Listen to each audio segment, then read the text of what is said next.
आदाब, मैं हूं सफदर रिजवी। आप देख रहे हैं लाइव एक्सप्रेस चैनल। आपसे गुजारिश है कि इस चैनल को सब्सक्राइब करें, लाइक करें, शेयर करें और कमेंट करें। अब देखें एक अहम खबर। केंद्र में सरकार कब बनेगी ये अभी तय नहीं। इसमें 2 दिन भी लग सकता है और इससे ज्यादा समय भी। वजह यह है कि जो दल नरेंद्र मोदी को समर्थन करने के लिए तैयार हुए थे, उन्होंने अपनी ऐसी मांगें रख दी हैं जो शायद नरेंद्र मोदी को स्वीकार्य नहीं होगी। ऐसा इसलिए कि नरेंद्र मोदी आजाद किस्म के व्यक्ति हैं और इसीलिए एक लंबे अरसे से तानाशाही के बेताज बादशाह माने जाते। अगर मोदी ने कुछ कह दिया तो वो होना ही है, उसे कोई ना नहीं कर सकता। लेकिन शायद ये पहला मौका है जब चंद्रबाबू नायडू और नीतीश कुमार ने उन्हें बेड़ियों में जकड़ दिया, और जकड़ ही नहीं दिया है बल्कि उन्हें बता दिया है कि उनकी औकात क्या। क्योंकि यही नीतीश कुमार हैं और यही चंद्रबाबू नायडू हैं जिन्होंने मोदी के कहने पर उनकी हां में हां मिलाई और अपने राजनीतिक कैरियर को दांव पर लगाया। लेकिन आज स्थितियां बदल गई हैं। आज उल्टा हो रहा है। आज ऐसा लग रहा है कि तमाम दलों के लिए, तमाम गठबंधनों के लिए नीतीश कुमार और चंद्रबाबू नायडू बहुत ही महत्वपूर्ण और अहम। जाहिर सी बात है कि समय बलवान होता है और समय ने इनको मौका दिया है कि कल तक जिन लोगों ने इनके साथ ज्यादतियां की हैं उनसे हिसाब किताब चिपटा कर ले। और समझदारी तो ये है जो इन दोनों नेताओं ने करके दिखाई है। इनको बुलाया गया कि आप समर्थन दीजिए, आप हमारे गठबंधन के जो है एक घटक दल है। इन्होंने कहा बिल्कुल, हम आपके गठबंधन में रहे, हम कब इनकार कर रहे हैं, मैं तो रहूंगा बशर्ते आप हमें अलग न कर दे। वो अपनी मांगे तो रख ही सकता है, उसके लिए तो उस पर कोई पाबंदी नहीं लगाई जा सकती। और यही हुआ कि नीतीश कुमार भी उनकी बैठकों में शामिल हुए और चंद्रबाबू नायडू भी हंस हंस के बातें की, उनकी बातें सुनी, अपनी बातें शालीनता से कह दी। अब तकलीफ उस व्यक्ति को होगी ना जो किसी की बातें सुनने का आदी नहीं है। नहीं तो नरेंद्र मोदी को चाहिए था कि उन्हें गले लगा लेते और कहते कि अब हमारा समय है, अब हमें जरूरत है, तो आप जो कह रहे हैं वो हम मानते हैं और जबानी ही नहीं बल्कि हम लिख के देते हैं। और शायद अगर ये जबानी मान लेंगे तो ये नेता, चूंकि चंद्रबाबू नायडू खुद नरेंद्र मोदी ये स्वीकार कर चुके हैं कि वो उनसे सीनियर है और किस किस मामले में सीनियर है वो भी बता चुके हैं। कुछ ढका छुपा नहीं है और इन दिनों उसकी वीडियो वायरल हो रही, तेजी से हो रही है। वो भी हो रही है जो नरेंद्र मोदी ने कहा है, और वो भी हो रही है जो चंद्रबाबू नायडू ने मोदी के लिए कहा। तो दोनों चीजें मंजर आम पे है, कोई भी सुन सकता है, और जिसने नहीं सुना उसके लिए थोड़ा सा अंश मैं अपनी इस वीडियो में भी लगा देता हूं कि चंद्रबाबू नायडू को नरेंद्र मोदी किन किन मामलों में अपने से ज्यादा सीनियर मानते हैं। और जब उन्होंने सीनियर मान लिया है तो जाहिर सी बात है, सीनियर जो कहेगा उसको कहने का अधिकार भी है और अपनी बातों को मनवाने का अधिकार भी है। अब ये अलग बात है कि जूनियर उसकी बात को माने या ना माने, क्योंकि अभी किसी पत्रकार से बड़ी ही शालीनता से, और शालीनता स्वभाव के माने भी जाते हैं नितिन गडकरी, उन्होंने कहा नरेंद्र मोदी बहुत ही कठिन परिश्रमी हैं और सबकी बातें सुनते हैं, भले माने या न माने।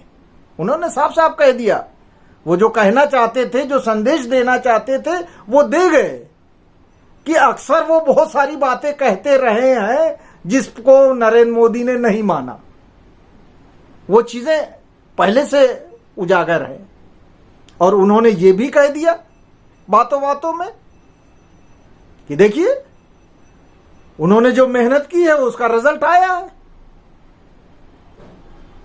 अब रिजल्ट जो है, रिजल्ट की का विश्लेषण तो लोग कर रहे हैं कि वो प्रधानमंत्री नरेंद्र मोदी के मुताबिक आया है रिजल्ट या उनके खिलाफ आया है। लोगों ने प्रधानमंत्री नरेंद्र मोदी का समर्थन किया है या लोगों ने यह संदेश दिया है कि प्रधानमंत्री नरेंद्र मोदी अब बहुत हो गया, 10 साल आप प्रधानमंत्री रहे, अब आप इस गद्दी को छोड़ दें और ऐसे व्यक्ति को प्रधानमंत्री की गद्दी पर बैठा दीजिए जो इस पर बैठने के लायक है। क्योंकि चुनाव के दौरान जिस तरह की बातचीत की है, जिस तरह के भाषण दिए हैं, वो अगर कानून के जानकार अशोक अरोड़ा एडवोकेट, जो सुप्रीम कोर्ट के चीफ जस्टिस चंद्रचूड़ से भी सीनियर हैं, उनका कहना है कि नरेंद्र मोदी की स्पीच को इकट्ठा कर लिया जाए तो उन्हें उम्र कैद की सजा होगी, उन पर ढेरों मुकदमे होंगे और उन्हें जेल की सलाखों के पीछे वर्षों रहना पड़ेगा। और यहां तक कह दिया जाए तो गलत नहीं होगा कि उन्हें ताउम्र जेल की सलाखों के पीछे रहना पड़ेगा, क्योंकि उन्होंने महिलाओं का अपमान किया, उन्होंने अपनी मां तक का अपमान किया, उन्होंने अल्पसंख्यकों का अपमान तो किया ही, और उसे लेकर अल्पसंख्यकों ने कुछ नहीं बोला, बल्कि अल्पसंख्यकों के हितैषी इस देश में जो करोड़ों लोग हैं उन्होंने इनकी क्लास ली। तो ऐसा नहीं है कि नरेंद्र मोदी ने जो कुछ किया है वो सब ढका छुपा है, वो सब खुली किताब है। और जब तक इनका खौफ है तब तक धीमे धीमे निकल कर आएगा। जिस दिन लोगों की नजर में इनका खौफ खत्म हो जाएगा उस दिन बहुत सारी चीजें मंजरे आम पे आएंगी, अमित शाह की भी आएंगी और नरेंद्र मोदी की भी आएंगी, और इन पे एक नहीं ढेरों आपराधिक मामले दर्ज किए जाएंगे। सीनियर एडवोकेट हैं अशोक अरोड़ा, और उन्होंने जो बातें कही हैं वो गंभीर बातें की हैं। उन्होंने कहा कि अगर इस देश में ईमानदार जज होते, अगर इस देश में ईमानदार पुलिस वाले होते तो नरेंद्र मोदी को सलाखों के पीछे भेज देते। जब ये भाषण दे रहे थे, जब ये हेट स्पीच दे रहे थे, तो पुलिस वाला इनको गिरफ्तार करता और चुनाव आयोग इन पे मुकदमे दर्ज करवाता। उन्होंने तो पूरी तरह से चुनाव आयोग के अधिकारियों की खिल्ली उड़ाई है और उन्हें इनका गुलाम बता दिया। कहने का मतलब यह है कि नरेंद्र मोदी ने अब तक जो किया है उसका हिसाब हर एक लेने के लिए तैयार है। और इसी का नतीजा है कि नीतीश कुमार और चंद्रबाबू नायडू ने बड़े ही दिमाग से खेल खेला और इन्होंने अपनी बातें रख के साफ कर दिया है कि ये जो कह रहे हैं वो गलत नहीं कह रहे हैं। अगर नरेंद्र मोदी इनकी बातों से सहमत है तो ये उनको समर्थन देने के लिए तैयार है।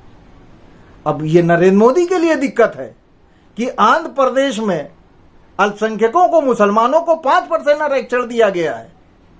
वो मानने के लिए तैयार है, आरक्षण देने के लिए तैयार है।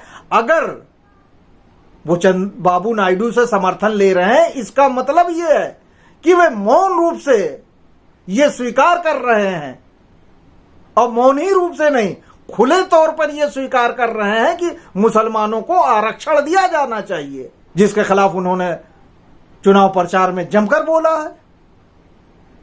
तो कुल मिलाकर यह कहा जाए कि नरेंद्र मोदी ने अभी ताज पहना नहीं है, लेकिन ताज पहनने के लिए जिस रास्ते से चलकर ताज उठाकर पहनना पड़ेगा, उस रास्ते में इतने कांटे हैं जो उनके पैरों को छलनी कर देंगे। और पैर में जब जख्म होता है, जब कुछ चुभता है, तो उसका असर दिमाग पर होता है। किसी भी आप न्यूरो के डॉक्टर से, न्यूरो के सर्जन से पूछ सकते हैं, जब पैर में कुछ गड़ता है तो पूरा उसका एहसास दिमाग तक जाता है, दिमाग एहसास कराता है कि आपके पैरों में चुभन हुई है। तो नीतीश कुमार और चंद्रबाबू नायडू ने हंसते हंसते इनको एहसास करा दिया है कि उनमें भी ताकत है, उनकी भी एक इंपॉर्टेंस है, उनके अंदर भी विवेक और दिमाग है, वे भी चाल चलना जानते हैं, वे भी जानते हैं कि कब बाजी पलटी जाती है और अब उनका वक्त है। तो वे बड़े से बड़े हिटलर को भी शिकस्त देने में कामयाब है। चंद्रबाबू नायडू, नीतीश कुमार और दूसरे नेताओं को नमस्कार किया जाना चाहिए, सलूट किया जाना चाहिए, क्योंकि लगता नहीं है कि इनके आगे अब नरेंद्र मोदी की चलेगी और नरेंद्र मोदी को कोई ना कोई विकल्प ढूंढना पड़ेगा। वो अभी जिस जल्दबाजी में थे, उनके पैर उलझ गए। शायद उनकी जल्दबाजी इसलिए थी कि कहीं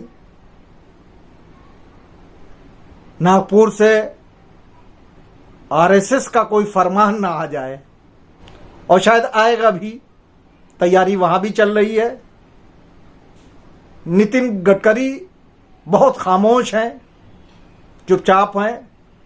शायद जल्द ही आरएसएस समर्थित सांसदों का एक धड़ा सामने आएगा, जो इस बात पर एतराज जताएगा कि